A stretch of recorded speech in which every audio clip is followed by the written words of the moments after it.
Hello everyone, welcome to Sonal's kitchen. આજે બનાવીશું દાલ પકવાન. દાલ પકવાન સ્વાદમાં ખૂબ જ સરસ બને છે અને ઝડપથી બની પણ જાય છે. તો ચાલો રેસીપી જોઈ લઈએ. અહીંયા મેં 1 વાટકી ચણાની દાળ લીધી છે. ચણાની દાળને પાણી નાખી અને આ રીતે હાથેથી મસળી અને 3 થી 4 પાણીએ ધોઈ લેશું. ચણાની દાળ સરસ ધોવાઈ ગઈ છે. હવે ચણાની દાળમાં હુંફાળું પાણી નાખી અને 2 થી 3 કલાક માટે આપણે એને પલળવા દઈશું. 2 કલાક પછી ચણાની દાળ સરસ ફૂલી ગઈ છે અને સરસ પલળી ગઈ છે. હવે એક ચાયણામાં નીચે તપેલી રાખી અને આપણે આ દાળને નિતારી લેશું.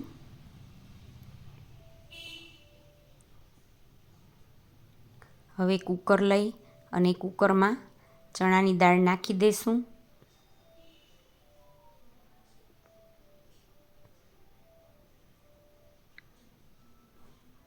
અને જે વાટકી આપણે ચણાની દાળ લીધી હતી એ જ વાટકીથી પાણી માપી અને આપણે 2 વાટકી પાણી નાખી દઈશું. અને આમ જોઈએ તો ચણાની દાળ પલળે ઉપર સુકવાય ચણાની દાળ ઉપર પાણી આવી જાય એ રીતે પાણી નાખવાનું છે. હળદર અને મીઠું નાખી દઈશું. ચણાની દાળ ડૂબે એટલું પાણી ટૂંકમાં નાખવાનું. હળદર મીઠું નાખી બરાબર મિક્સ કરી કુકરનું ઢાંકણ બંધ કરી અને આપણે મીડિયમ ફ્લેમ ઉપર 5 વિસલ કરી લેશું. કુકર થાય ત્યાં આપણે લોટ બાંધી લેશું. 1 વાટકી મેંદાનો લોટ લીધો છે, 1 વાટકી ઘઉંનો લોટ લીધો છે.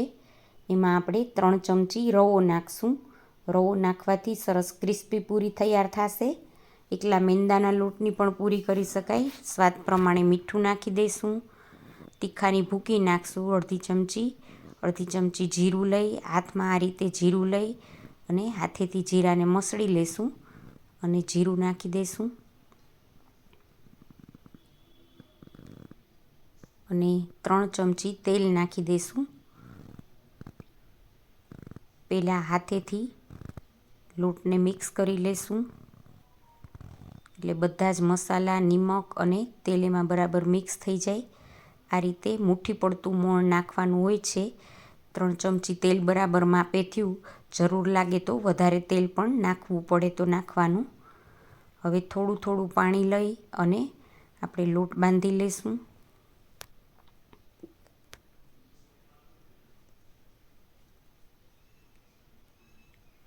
આ રીતે થોડું થોડું પાણી નાખતા જઈ અને આપણે કઠણ લોટ બાંધી લેવાનો છે. આ રીતનો કઠણ લોટ બંધાઈ ગયો છે. લોટને 2 હાથેથી સરસ એકદમ મસળી લેશું.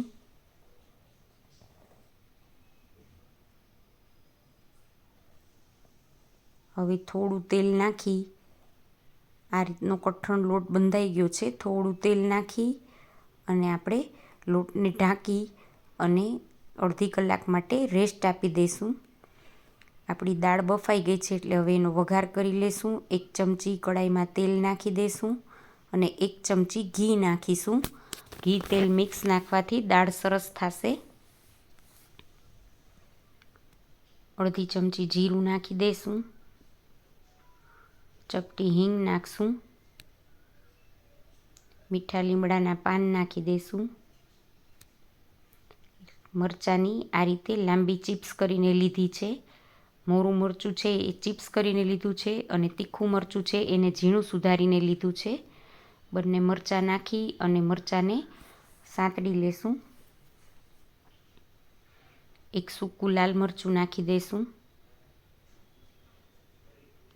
ઝીણા સુધારેલા ટમેટાં નાખી દઈશું. 1 ટમેટું ઝીણું સુધારીને લીધું છે એ નાખશું.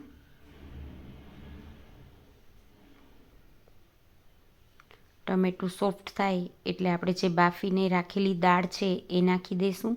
દાળ જો સરસ બફાઈ ગઈ છે.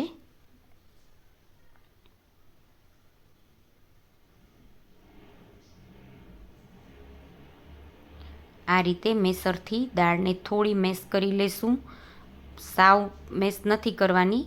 થોડી અધકચરી રહી એ રીતે આપણે દાળને મેશ કરશું. થોડા દાણા આવશે તો દાળમાં સરસ સ્વાદ આવશે અને દાળનો દેખાવ પણ સરસ લાગશે. થોડી મેશ કરવાથી એકદમ સરસ ઘટ થઈ જશે. બરાબર મિક્સ કરી અને હવે એમાં મસાલા નાખી દઈશું. 1 ચમચી લાલ મરચું, 1 ચમચી ધાણા જીરું, 1 ચમચી ગરમ મસાલો લેશું અને 1 ગ્લાસ પાણી નાખી દઈશું. દાળ બાફવામાં આપણે મીઠું નાખેલું હતું, એટલે જરૂર લાગે તો મીઠું નાખવાનું. એક વખત વચ્ચે પહેલાં ટેસ્ટ કરી લેવાનું.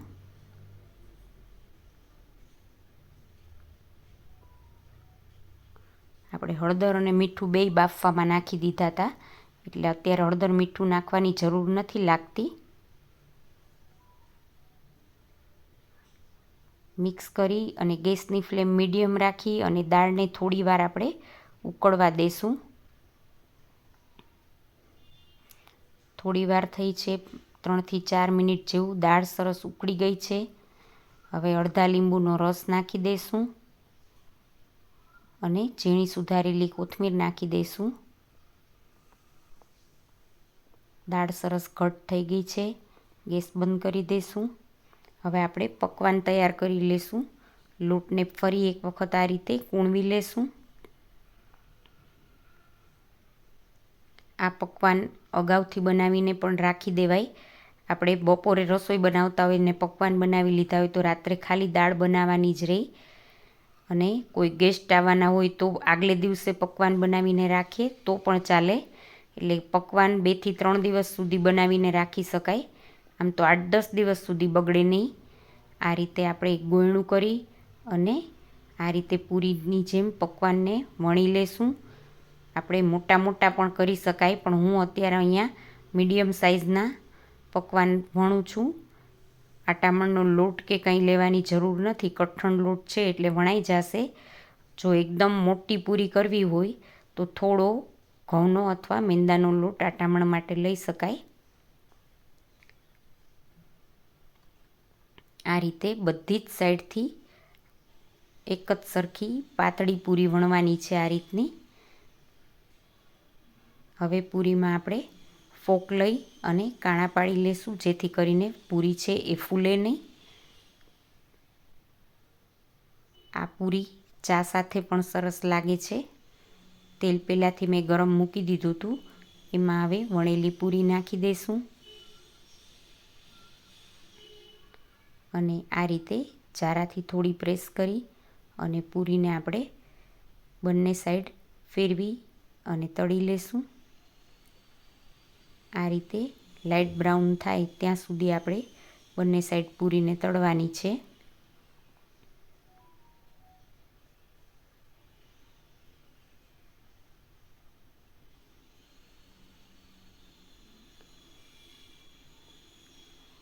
પૂરી સરસ તળાઈ ગઈ છે. બંને સાઈડ કલર સરસ આવી ગયો છે પૂરીનો. હવે આપણે પૂરીને કાઢી લેશું. દાલ પકવાનના પકવાન આપણા રેડી છે. આ રીતે જ આપણે બધા જ પકવાન બનાવી લેશું. હવે એક ડીશમાં પકવાન ગોઠવી દીધા છે બધા. એક ડીશમાં આપણે બનાવેલી દાળ કાઢી લેશું. દાળની ઉપર આ રીતે મીઠી ચટણી ખજૂર આંબલીની જે હોય એ આ રીતે નાખી દઈશું 1 ચમચી.